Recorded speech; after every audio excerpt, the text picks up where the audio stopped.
Okay, this week's tool we're going to use is called Triand. And Triand is basically a website that takes released test questions from every state's released test questions, correlates them to a standard, and pops them into one massive database. This is really nice for being able to come up with some standards-based, standards-targeted quizzes and practice questions.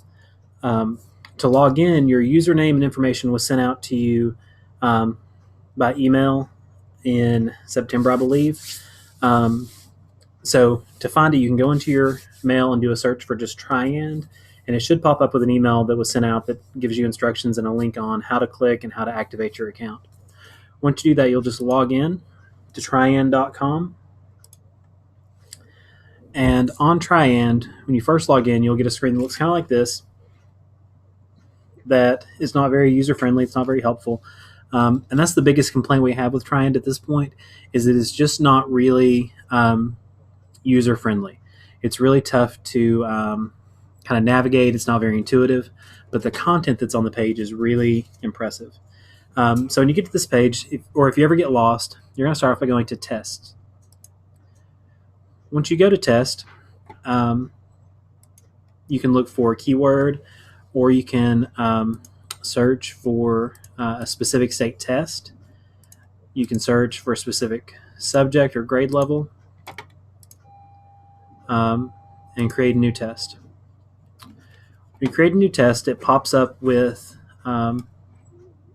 this interface right here, and it has a place that says Add Another Item. When you click on Add Another Item, it pulls up a list where you can actually search by standard. You can go by Tennessee Standard or Common Core. Since we don't know what standards we're using now, we're going to go to Tennessee, Language Arts, 8th grade, because that's what I'm comfortable with. And it has our old SPI standards listed. And what we'll do is, if I pick one of those, say I pick Demonstrate Control of Standard English Usage, and search, it's going to come back with 659 results of test questions that matched that standard. I can then go through this list and I can add items to the test. If it's an item, especially in language arts, an item that has a passage attached to it, I can add the item to the test by itself.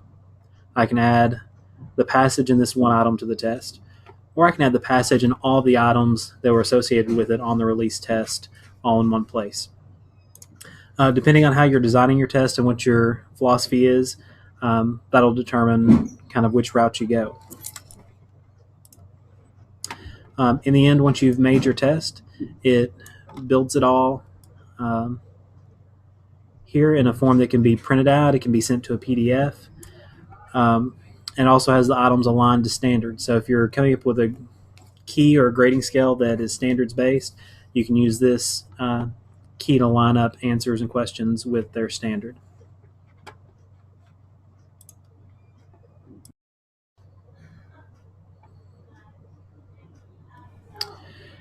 At this point with Triand, the best way for us to use it is probably with Scantron.